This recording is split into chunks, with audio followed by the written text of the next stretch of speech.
that you are better than other people. वापस repeat करता हूं, व्यक्ति से किसी कार्य की तुलना में अपने आप को ज्यादा होशियार समझने लगते हैं, उसी समय हमारे अहंकार का जन्म होता है। और वो अहंकार किसी भी रूप में हो सकता है। मैं उससे ज्यादा सुंदर हूं तो उससे ज्यादा पढ़ा लिखा हूं, उससे ज्यादा समझदार हूं, उससे ज्यादा मेहनती हूं, उससे ज्यादा रैंक प्रोफाइल में हूं, हमारी जाति उससे बढ़िया है, हमारा धर्म उससे बढ़िया है, हमारा क्वालिटी उससे बढ़िया है, हमारा बेटा उससे बढ़िया है, हमारा बाप उससे बढ़िया है। Better than other people. और इसीलिए हम सबके धर्म हमेशा इस बात को याद दिलाते हैं, आत्मवत् सर्वभूतेषु को नेग्लेक्ट करने लग जाते हैं, उसी समय आप सीखना बंद कर देते हैं। ध्यान रखें, आपको सीखने का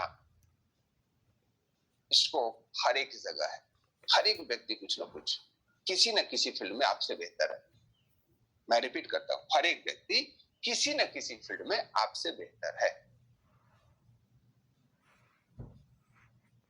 और आप दूसरे के ओपिनियन को ले सकते हैं अगर आपके अंदर अहंकार न हो तो जिस समय आपके पास विनम्रता का भाव होता है, सबसे पहला गुण यही आता है, आप सुनते नहीं। अरे पत्नी की सुने, पति से होता पति का सुने, घर का जोगी जोगरा आन गांव का से। लोग बच्चों को नहीं सुनते, पड़ोसी की नहीं सुनते। अहंकार आपका सबसे बड़ा बाधा होता है कोई भी नई चीज सीखने में। और फिर जन्म होता है अहंकार का, एरोगेंसी का। एक चांगदेव जी का कहानी आपको मैंने सुना होगा, ज्ञानदेव जी के शिष्य थे ज्ञानेश्वर महाराज। सबसे बड़ा बाधा बनता है लोअर ओवरऑल कॉग्निटिव एबिलिटी। कोई भी चीज को ग्राह्य करने की जो आपके गुण होता है, उसमें बहुत ही ज्यादा कमी आ जाती है जिस समय आपके अंदर एरोगेंस होता है। आप सुनते ही नहीं हो, और जब किसी को सुनते ही नहीं हो तो समझ ही नहीं पाओगे। मेरे मिलीनियर माइंडसेट में सेशन में बहुत सारे लोग आते हैं और पहले कर सकता, अपने तकलीफों को नहीं बता सकता, अपने दुख को शेयर नहीं कर सकता।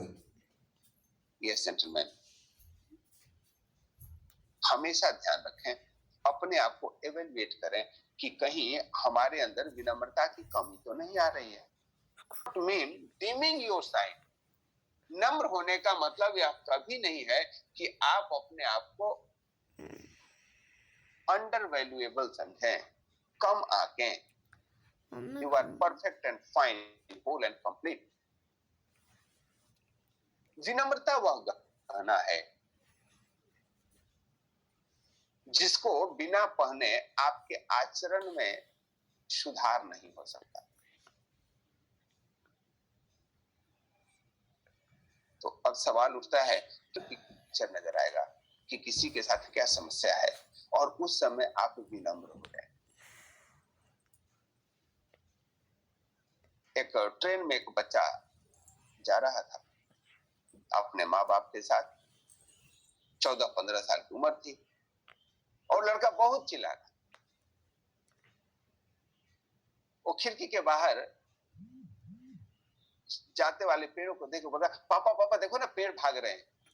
14-15 साल का बच्चा, ध्यान रखें। वो इधर उधर कभी ऊपर चढ़ रहा है, कभी नीचे उतर रहा है, और आसपास वाले के जो पैसेंजर थे बड़े परेशान हो रहे थे। अरे यार इतना बड़ा बच्चा है, तो 1-2 साल के बच्चे कहते हैं, और आज तो साल के बच्चे को नहीं बोलते, पेड़ आगे जा रहा है पीछे जा रहा है। वो बचपन से उनको ट्रेवल करने की आदत होती है। जैसे हमारे बच्चों ने कभी नहीं कहा कि पेड़ आगे पीछे जा रहा है। फौज में ड्यूटी थी और जब भी घर जाते थे बच्चे साथ में जाते, उनको पता ही नहीं चला यह बचपन का दृश्य कब बीता। लेकिन हाँ, मैं जब 7वीं 8वीं में पहुंचा तब ट्रेन यात्रा का मौका मिला, तो मुझे लगता था कि अरे पेड़ पीछे जा रहा है। हमेशा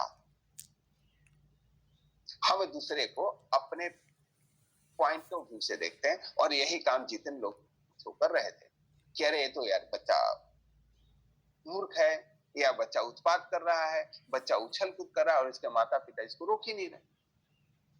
एक व्यक्ति ने कह दिया, आपको नहीं लगता आपको अपने बच्चे को संभालना चाहिए?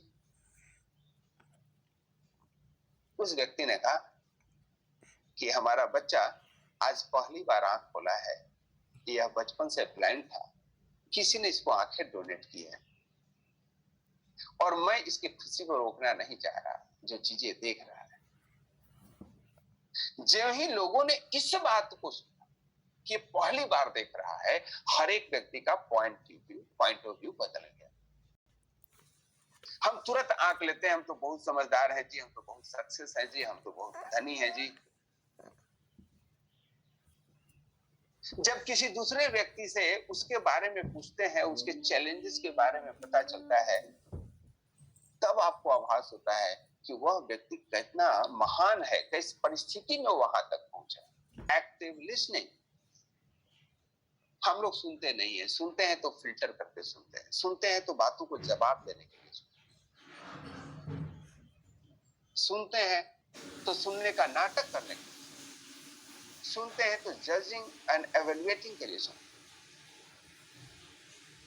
सुनते हैं, तो लोगों को समझाने के लिए सुनते हैं, उनके बातों को कैसे प्रत्युत्तर दिया जा सकता है। Credit where it is due. जब भी छोटा या बड़ा चीज आपके जीवन में होता है तो उसमें बहुत सारे लोगों का योगदान होता है, उसमें लोगों के भावनाएं जुड़ी होती, लोगों का कंट्रीब्यूशन होता है। लेकिन हम क्या करते हैं, पूरा खाना बढ़िया था, सब्जी में थोड़ा नमक ज्यादा था, वो नमक के लिए उलाहना दे देते हैं। बाकी सब्जी बहुत बढ़िया बना है, पापड़ बढ़िया मिला आपको, रायता बढ़िया मिला, उसके लिए आपको ध्यान नहीं गया। We always complain first. इसको रिवर्स कर दीजिए, पहले क्रेडिट देना सीखिए। जहां भी आपके लाइफ में कोई कंट्रीब्यूट करता है, जहां भी आपको हेल्प मिलता है, give credit where it's due. और उसकी प्रैक्टिस अपने घर से शुरू कर सकते हैं। Toxic comparison. लोगों से तुलना करना बंद कीजिए। मैं उससे इस चीज में बेहतर हूं, वो उससे उस चीज में बेहतर है। तुलना करके परिवार के ही दो सदस्यों में आग लगा दी जाती है। एक माता पिता को जिसको बच्चों को पालने नहीं आता, आपस में दो बच्चों को तुलना करके बीच में इतनी बड़ी खाई भर देते हैं कि वे उनके जाने के बाद भी नहीं पढ़